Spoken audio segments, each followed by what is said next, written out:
Hi, this is Mayur Badolia, and you are listening to Love Your Business podcast. This podcast isn't about magical tactics on running the business that makes you bored and tired. Instead, it's about how to love your business so that you can enjoy doing it and enjoy more time for yourself.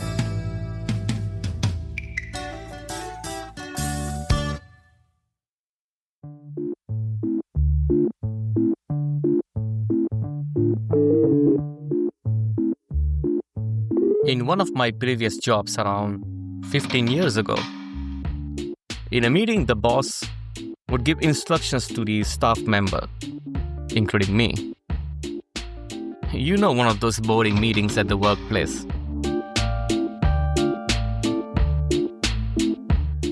He was assigning duties and asking us to work on plans.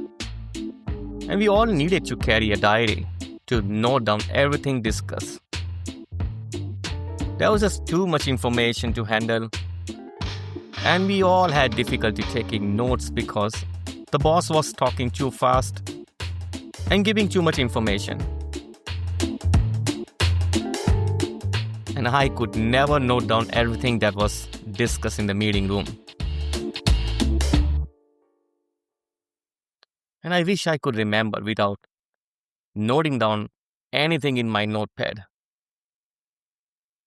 Is it possible for anyone to have a photogenic memory and never forget anything? There was one. There was a man named Solomon Shereshevsky. He never took notes, and people were surprised by his memory. He could repeat every single thing that was discussed in the meeting, no matter how long the meeting went on. Or he could even remember what was discussed in a meeting a year ago. He could remember a song, even if it was in the foreign language that he did not understand. Isn't it awesome? You can find more about him on Google. Just type in Solomon Shereshevsky. And in this podcast, we will discuss two things. Number one, why is it not good to remember everything? And number two, how can you selectively remember for a long time? And in the second topic, as a bonus, you will learn how can our memory help us being positive. Let's discuss the first topic. Why is it not good to remember everything?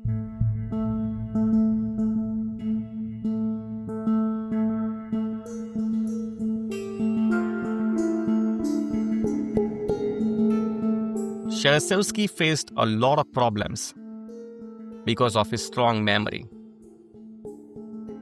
Do you wonder why? We receive 2 million bits of information at any moment. That's a lot of information that we receive every single second.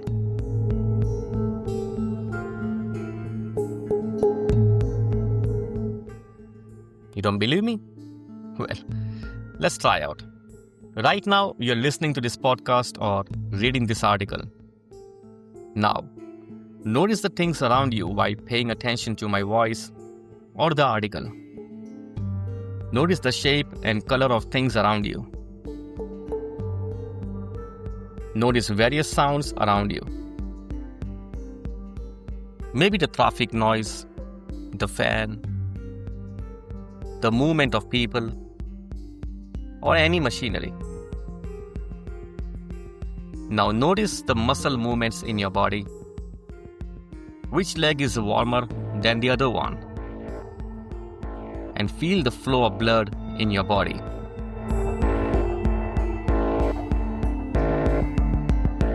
Now all of these were happening, but you could only pay attention to a few things. Research shows that we can pay attention to only 7 plus or minus 2 things at one time.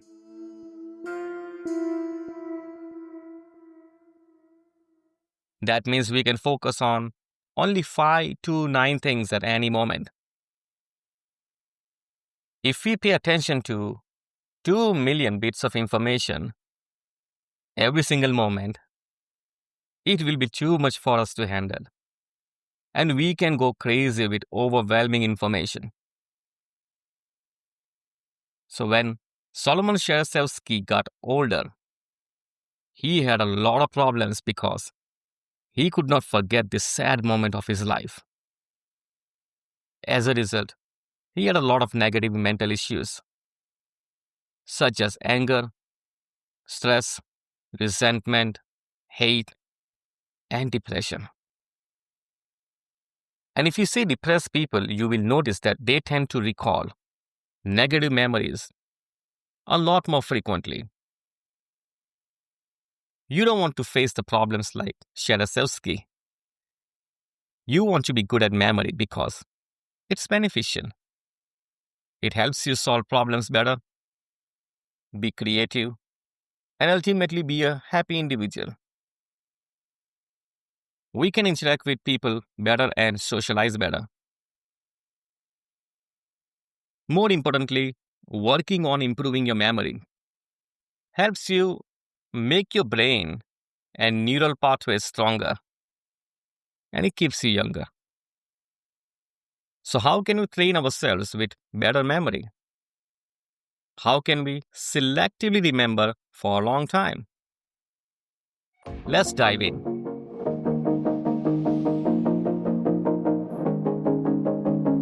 What if you could remember something quickly?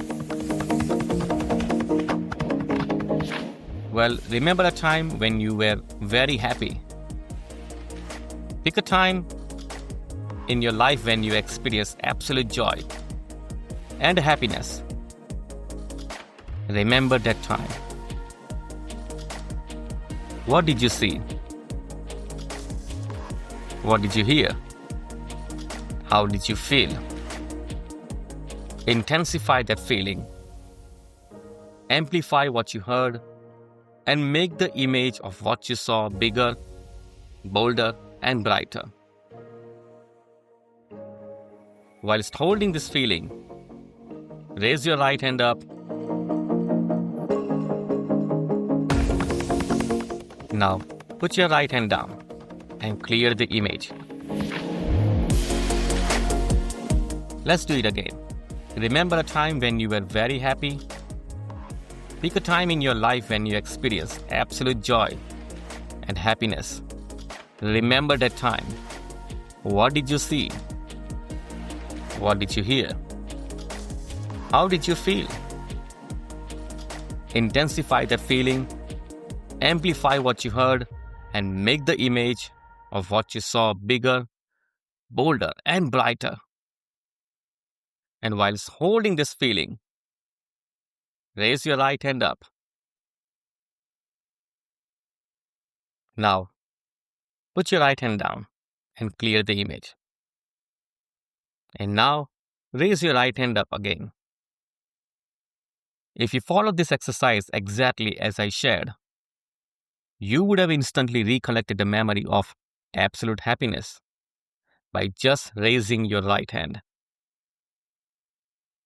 In one of my workshops on NLP, that is Neuro Linguistic Programming, I teach this technique to go into any positive emotional state at any time and any place. I use the same technique in with my coaching clients to install a positive feeling in their mind. And this technique of NLP is called anchoring. If you cannot recollect the memory of the emotion you want, you can also imagine if you have that feeling. It's pretty much the same as a famous Pavlov's experiment, where Pavlov rings the bell every time he gives food to his dog. And the dog used to salivate at the sound of the bell. He did this repeatedly, and as a result, whenever he rang the bell, the dog used to salivate. However, there is no direct association between ringing the bell and the dog starting to salivate.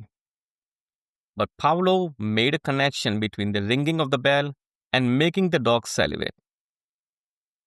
And essentially, that's what memory is: association plus anchoring. Association means creating connections between new information and existing knowledge.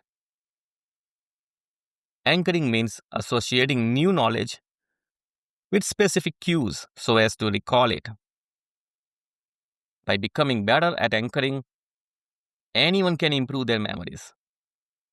Anyone can remember names of 30 strangers they meet at a workshop, or remember a whole song, or remember everyone's phone numbers. And this method takes practice. You can make it easier by using emotions to make the memory stickier. Include sound and smell. Create a narrative. Make the journey an adventure. Exaggerate the image. The more intense the emotion is, the better it will be. And the more intense the emotion you can build with your mental stroll, the stronger the anchor and the more long-term the memory. And if you do the exercise we learn in this second part repeatedly, the association becomes stronger and better.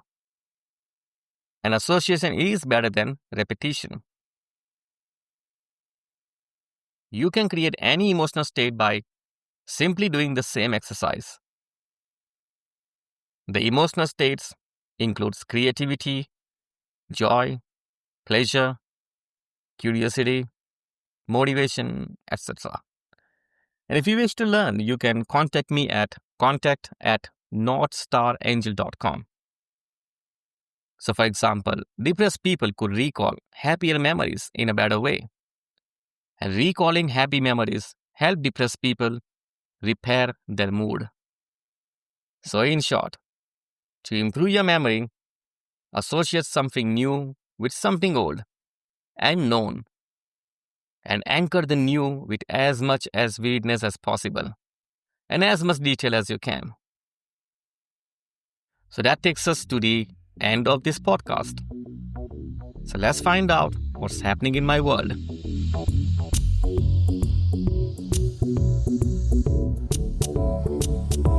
Every small and big business has challenges. And there are not many resources where people can get the advice that works in the world. Small businesses are mostly run by a single person or a team of less than 10 to 20 people. They usually feel alone. And if you too are running a business and feeling alone, you are not alone. What if someone gives you an answer to the pressing problems of your business? And not only in just one or two lines, but in detail. And that too, as often as you want. Will you take the advice from someone who will give you the exact answer that you're looking for? Who do you ask when you want answers to your questions related to business and life? You may want to know answers to business, marketing, sales, mindset, productivity, spirituality, and about how to implement it. And obviously, there are tons of websites, videos, and articles and information available on the internet. But many times the answers are vague and almost no one replies with the answers that satisfies your need. So feel free to ask me, and I'm available to answer your questions. Not just short answers, but detailed answers. And you can ask me as many questions as you want.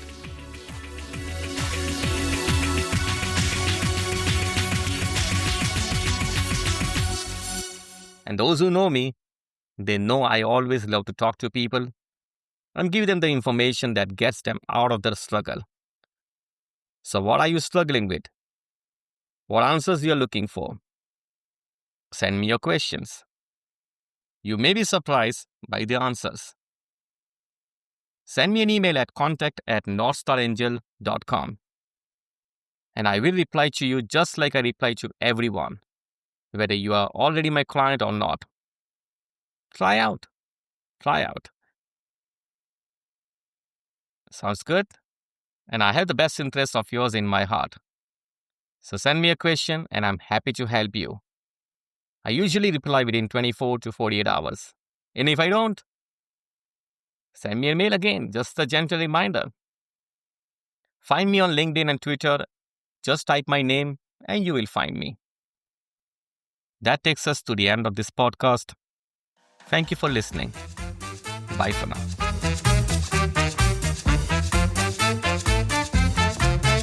Still listening? You're listening to the Love Your Business podcast. And if you like what you heard in this podcast, you should share it with your friends. Ask your friend to subscribe to Love Your Business podcast.